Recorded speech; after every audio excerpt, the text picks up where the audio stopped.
The following program may contain coarse language, violence, nudity, mature subject matter, or scenes which may not be suitable for all viewers. Viewer discretion is advised. All Hit Radio.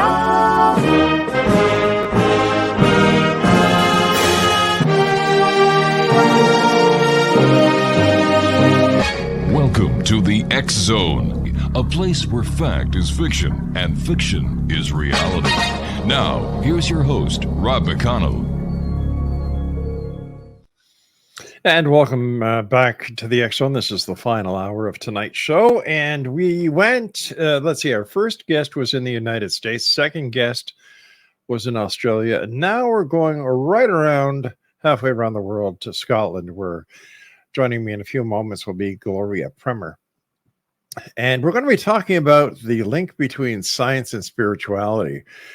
Gloria's book explains a theory which is a complete unified theory that unites science, particularly quantum physics, with spiritual phenomena like healing, telepathy, clairvoyance, and near-death experiences, and much more. Joining me from Scotland is Gloria Prema.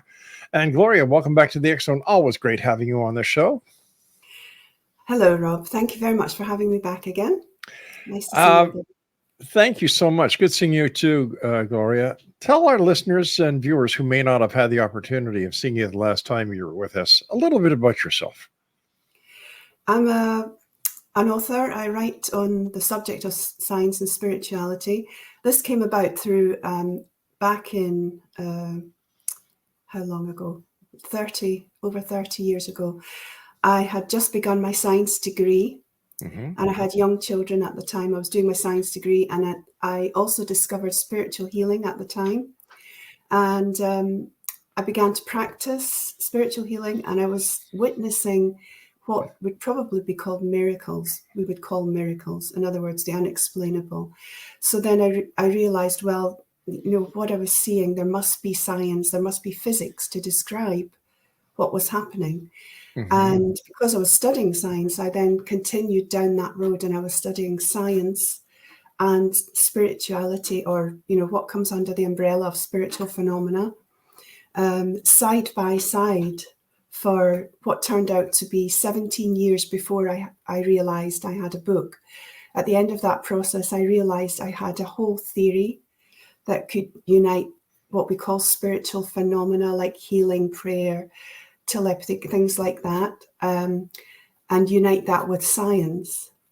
So then at that point, I decided to make it a book and published it for the first time. Fascinating, truly fascinating. And in a nutshell, if you could, Gloria, what is your theory? My theory is that everything is made of light, everything, seen and unseen. I talk about seen and unseen light. So, for example, science would talk about dark matter, right, which they say makes up most of the universe, but they don't actually know what it is. So I'm saying that the dark matter is light, just light that we're not tuned to, so we can't see it. So how I explain it in the book as, you know, I like to use the analogy of like tuning a radio, tuning the television. So you're just switching to a different frequency, and you pick up a whole different picture, a whole different sound. So I'm saying my theory is that there are harmonic dimensions of light, each with its own set of electromagnetic frequencies. And it's a case of tuning to a different frequency, and you see something different, you hear something different. And that can be achieved through meditation and various practices. So in essence, everything's made of light, and it's held together by sound. So going back to the 60s, the hippies had it right when they were saying good vibrations, and everything had a vibrational context to it. Absolutely, yes. I know that was before your time, but that's my time, you know, the good old Haight-Ashbury times, and make love now or give peace a chance. They had the right idea, but I really believe that the hippies were just a little bit ahead of their times. Now, Gloria, what evidence is there that everything is made of light?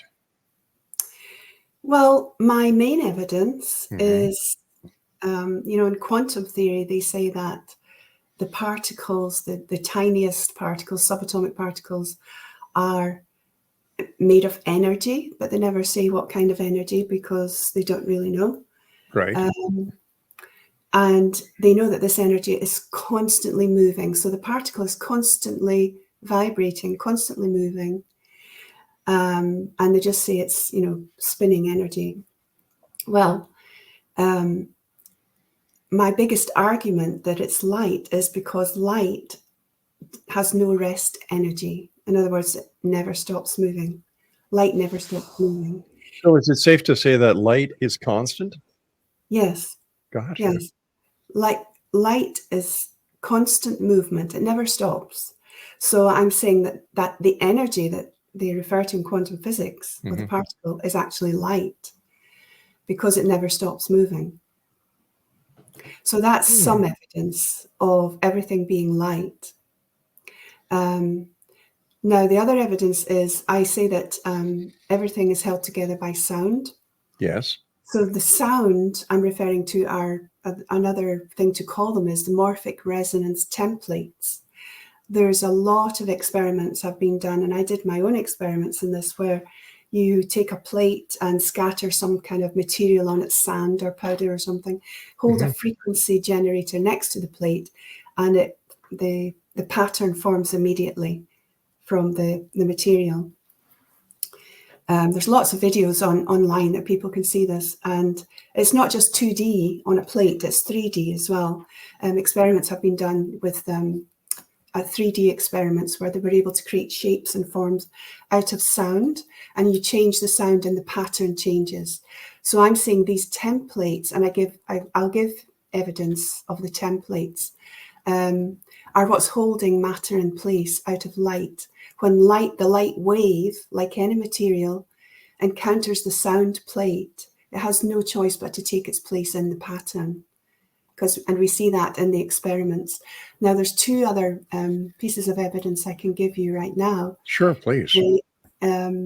Marcel Vogel, who worked for IBM in the 1960s, was working with liquid crystals, and he discovered that he was able to grow crystals using sound. They actually grew from sound, particular frequency. But not only that, he saw a field, a shape, an electrical field, he called it, around where the crystal grew into. So in other words, the crystal grew into the shape of this template. So that's evidence of a sound template. And then the other piece of evidence I can give you is in the 1940s, 50s, electrical engineer Harold Saxton Burr was doing work on seeds and seedlings and eggs. And he also discovered this field, a biofield. He also called it an electrical field that was the same shape as the adult animal or the adult plant around the seedling or around the egg. And so the egg grew into the shape of the field, the seedling grew into the shape of the existing field. So that's another piece of evidence of this field, sound field, being in existence prior to the organism growing into it. So it grows into the shape of the field. How do we relate the fact that everything is made of light? How do we bring this into the paranormal? How do we bring this into spirituality? And what comes under the term spiritual phenomena are many things, as you know, healing, prayer, that experience a lot of people have. It's very common where you just know when someone's about to call you, or you know who's on the phone before you pick up, things like that. There's many near-death experiences, things like that, which are all well documented now. So those types of things come under the umbrella of what we call spiritual phenomena. And I explain in the book how these are all based on light. For example, healing. When you're about to do healing, for someone, you tune in just with your consciousness, you tune into a source. Now, it may be different for different people. When I do, I tune into light and I see white light, and there's a divine aspect, there's divinity involved with it, but people have their own way of doing it. But so because I know of the other harmonic dimensions of light leading ultimately to the source of light, so that's where I connect. You connect to the light and then you sort of download the light, using today's vernacular. And then you see remarkable results when that's done. So that's one way. One common thing that we know of is healing and prayer. Also, there's been many experiments done with prayer where double-blind studies. So people praying and people being prayed for don't know who's receiving it, and the results have been consistent that yes, it's reaching them. Something is having an effect. So I'm saying because everything's light, we're tapping into this field of light, which is the light waves, which are everywhere, constantly moving. They're just everywhere. And so the spiritual phenomena, many things that we know of that happen, even telepathy, you can send information anywhere instantly. There have been quantum teleportation experiments also, which have been really? Yes, and they've been able to transport a piece of information from one place to another instantly. So that shows, and quantum physics would call that entanglement. So we're not talking about the teletransportation like we see on Star Trek. We're actually we are. Well, what they've done at the moment is transferred information from one place to another instantly. Now, so what kind of information would that be, Heather? Well, for example, a piece of music.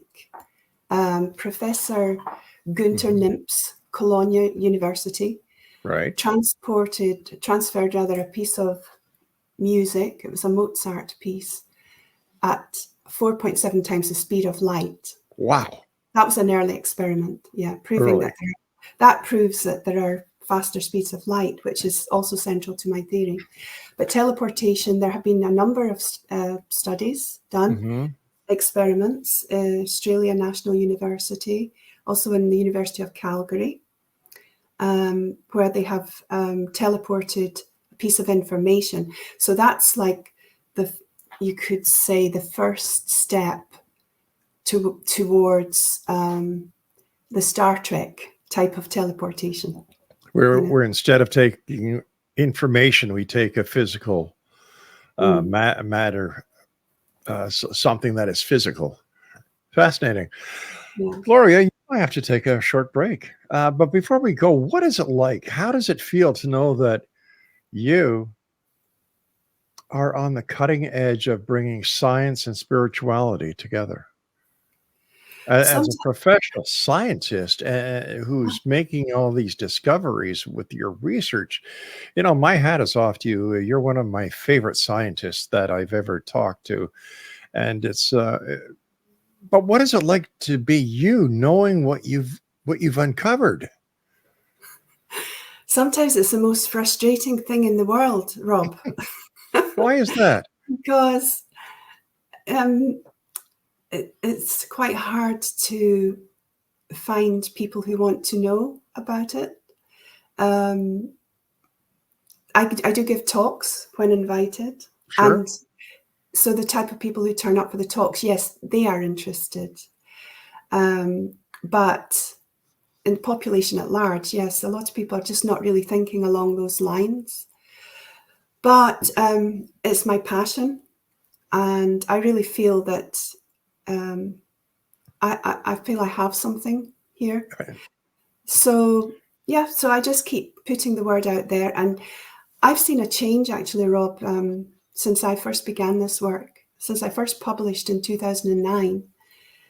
There's been a big change actually in people becoming more interested in these types of subjects. And I'm sure you have noticed the same thing. Sure, I have. And it's because of people like you who do the research, who have the scientific credentials to back up the work that is being done. And my hat and respect is always with you, Gloria. Thank you, Rob. Appreciate Please that. stand by. We've got to take a break. Exo Nation, fascinating lady. How can people find out more about you, Gloria, and where can they get your book? Yeah, the book's online on Amazon, probably the easiest way to get it. And my website is itsalllight.co.uk. All right. Gloria Prema is my very special guest. We're going to be talking to Gloria when we come back from this short commercial break. And once again, Gloria's website is www.itsalllight.co.uk. This is the Excellent. I'm Rob McConnell. Gloria Prema is my special guest. We'll both be back on the other side of this break. So whatever you do, don't go away.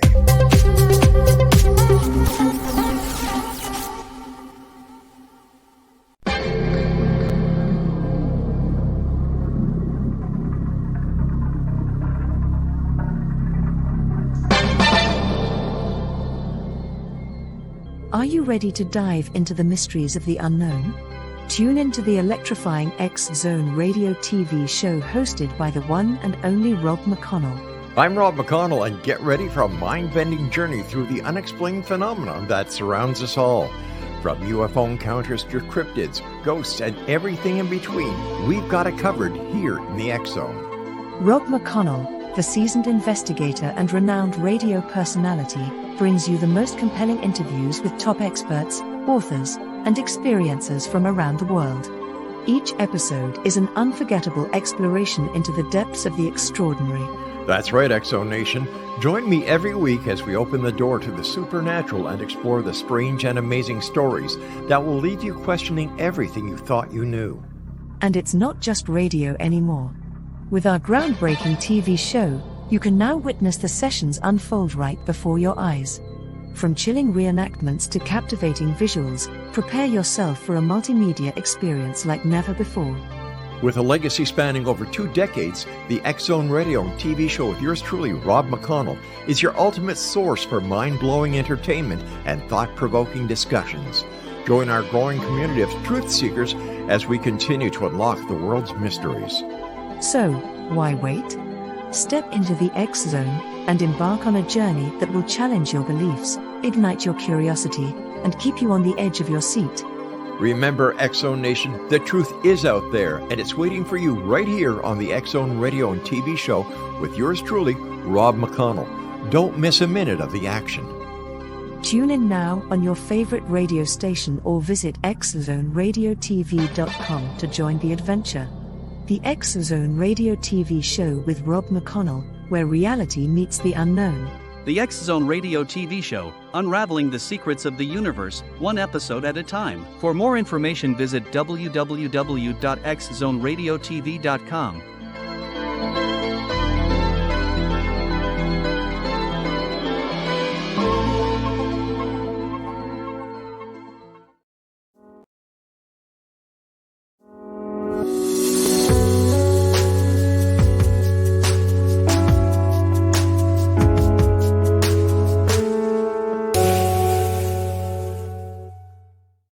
And welcome back, everyone. Gloria Prema is our special guest. Her website is itsalllight.co.uk. Gloria, what does this tell us, and what does quantum physics tell us about other dimensions? Does the It's All Light have anything to do with the other dimensions that you talk about? Yes, because, Rob, I explain in the book that the same principles apply to all the dimensions. So, the spiritual phenomena I mentioned, the spirits and the place that people go during near-death experiences, etc. So there's evidence, so much evidence of that now, that people report the same things, that the other dimensions are real. Now, the theory follows through with explaining that because it's already been proven that there are faster speeds of light, as I mentioned. So this means that, and I'm saying everything's made of sound. I also explain that sound is slow light. because when you play any note 40 octaves higher, it produces a color. So sound and color are linked through speed. Now, so all the dimensions have their own range of frequencies within them. So the same principle follows through all the dimensions. And this is the home, I explain in the book, this is the home of spiritual phenomena. How does your theory explain the commonly reported near-death experiences? Yes, well, one of the common features of near-death experience is people often report as soon as they pass over, and often this is even documented, you know, on the operating table when they pass over, and confirmed dead, sometimes for several minutes. But the common thing they report when the ones who are revived and come back, they report seeing usually a light up in the corner somewhere, which becomes like a tunnel, and then they feel themselves being drawn into the tunnel. So I explain this as, because a tunnel is a vortex, central to my theory is the vortex principle, which is the spinning of the subatomic particle of light, the spinning of light.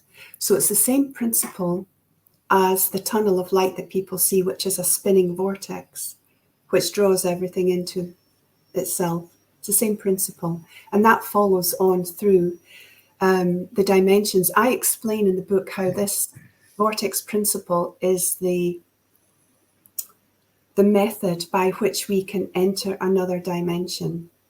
Now, it doesn't necessarily have to be a tunnel that you see, but through our consciousness, we can access other dimensions. We may not see a tunnel, but that doesn't mean that there is some form of vortex principle that's, you know, enabling us to be in another dimension. So it's the same principle. I explain the same principle through all the dimensions. Well, how would somebody from this dimension with this physical essence called Rob get into another dimension? Yes, and I'm not saying I've done it. Right. But I have studied and researched many people who have done it. And it can be done, Rob, through, like I mentioned earlier, the principle of the tuning, you know, tuning to a different frequency, like the radio or the television. Yeah. And the ways to do that, you know, in yogic practice, there's various yogic practices where you can alter your consciousness, various meditation practices where you can alter your consciousness. Kundalini yoga, maybe one. Now, yes, I haven't done it, but I've had some very odd experiences. Well, I say odd, but they're not so odd now. But I've had experiences where I've experienced what I would describe as other dimensions quite spontaneously. And that's perhaps the most common way it happens, spontaneously. For example, Rob, you've probably heard of people who have been in a serious accident and they perhaps are very seriously injured, and if they're, you know, lucky enough to recover, they come back, and they often report that as soon as the accident happens, and even sometimes just prior, so it's like there's a grace period where they're extracted from the pain of the accident. Right. That's quite common. And they often report seeing themselves from above. You know, they're looking on the accident from above. They're watching the whole scene below as it's happening. So they're in a different dimensional state at that point. So it can happen through an accident, it can happen through trauma, it can happen spontaneously. It can happen, for example, one of the times it happened to me, I had been very involved in very deeply intense spiritual work. And it was as a result of that, I just woke up one night and I saw something that was of another dimension. So it can happen that way as well. It's more common than we think. Based on your scientific expertise and your work in quantum physics, how many dimensions are there, or could there possibly be? I don't think we know at this point. Really? Quantum physics says there are 11. They believe there are 11. But as I say in the book, I think there could be many, many more. Would Higher would, dimensions and lower dimensions. would the multiple dimensions explain apparitions that sometimes people see, where the dimension is very close, or could there be a flaw or a hole in the dimension, and that's why some people see ghosts or have interactions with entities that there's no other explanation for? Yes, and that's how it happens. As I say, it can be spontaneous. You know, people see something, and the way I describe it in the book is they've had a temporary retuning happen. Could be spontaneous, and they may suddenly see something. Now, it can also work from the other side. So if, say, grandmother who had passed over really wanted to be seen by you, she could temporarily lower her frequency to appear in this dimension.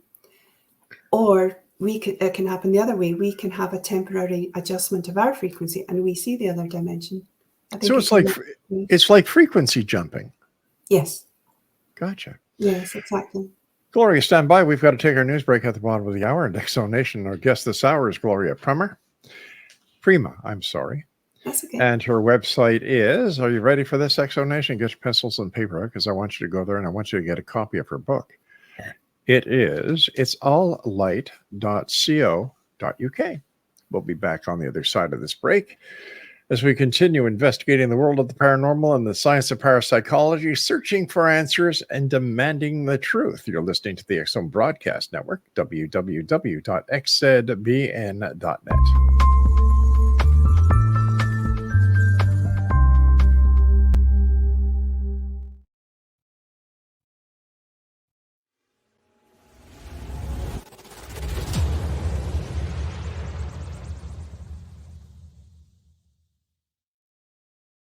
So I was watching the X-Zone TV channel last night when I was abducted by aliens, and they kept repeating to me over and over again, simultv.com, simultv.com. What's simultv.com? That's what I asked them. They had it written on the side of their UFO. How do you spell that? UFO. No, I mean simultv.com. simultv.com. simultv.com. Right. simultv.com. Interesting that you were abducted by aliens in a simultv.com UFO last night. Oh, yeah? Yeah. Now that you mention it, I remember now last night I was awakened from a deep sleep. My great-grandmother was standing there. She said she'd come from the hereafter to tell me about simultv.com. She even spelled it out for me. simultv.com, sonny boy. simultv.com. simultv.com, sonny boy. Wow. Yeah. Guys, you'll never guess what my psychic guru just told me. simultv.com. Exactly. Are you guys psychic too? Of course. We all know about simultv.com. simultv.com.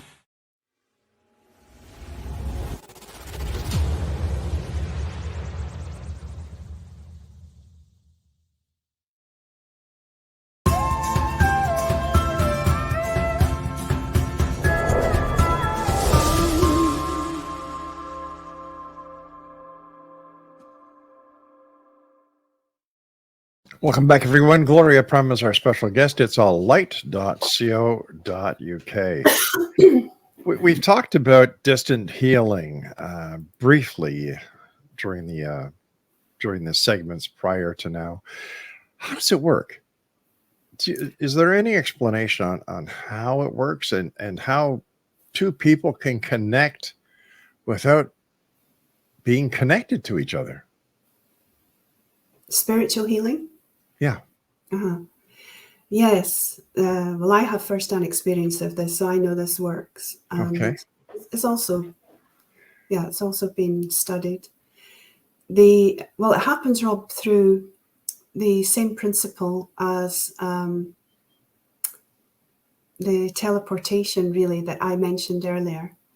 because, you know, when you understand that light is everything and everywhere, there's nowhere that it's not, even if it's the unseen light, the dark matter, you know, which we know makes up most of the universe. It's absolutely everywhere, which means it can be contacted instantly everywhere. The teleportation experiments, I think, prove that. And also spiritual healing. If you send with intention spiritual healing to someone on the other side of the planet, they will receive it instantly, because the light is already there. And in a sense, we're not really sending it.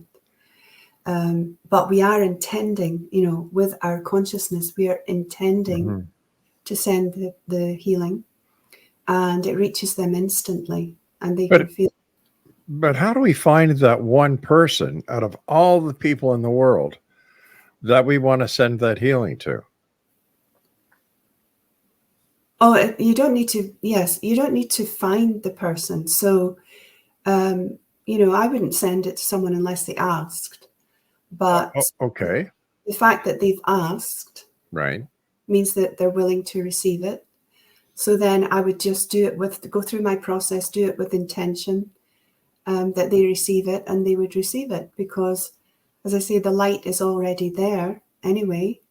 And it's just, and prayer experiments have also proven this. I mean, it's the same thing, really, because you're having someone with intention connect to the source of the light, however they see it, and send it with intention, and it reaches, you know, they're not really sending it, but they're intending, and the person receives the healing because the light is already there. Right, because light is constant. Yes. Where does it's all light fit in with consciousness? Yeah, well, I give evidence in the book also of experiments that have been done with consciousness, and one quite well known one was the cheek cell experiment, it's called.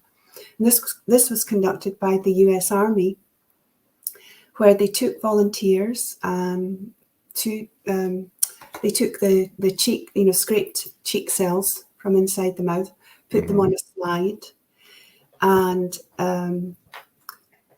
they then showed the volunteers a movie of something really disturbing, like Nazi atrocities. Oh gosh, yeah. All right. And they measured the cells on the slide, and the cells reacted they measured the immune response and various things, and the cells reacted as if they were the person. So in other words, the consciousness of the person was in the cells, and these cells were separated by a distance, and they reacted to as if the person was, you know, watching the movie.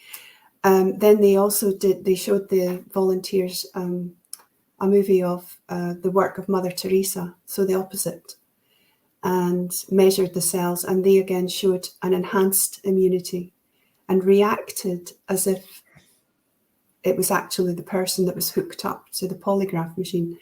So that experiment proves that consciousness exists in the cells, and that experiment was repeated over time and over distance, and it made no difference. The consciousness, the cells still reacted in the same way. The consciousness was still in the cells. That is fascinating. Truly And fascinating. that hooks up with what I was saying about light being everywhere. I equate light with consciousness because they behave in the same way.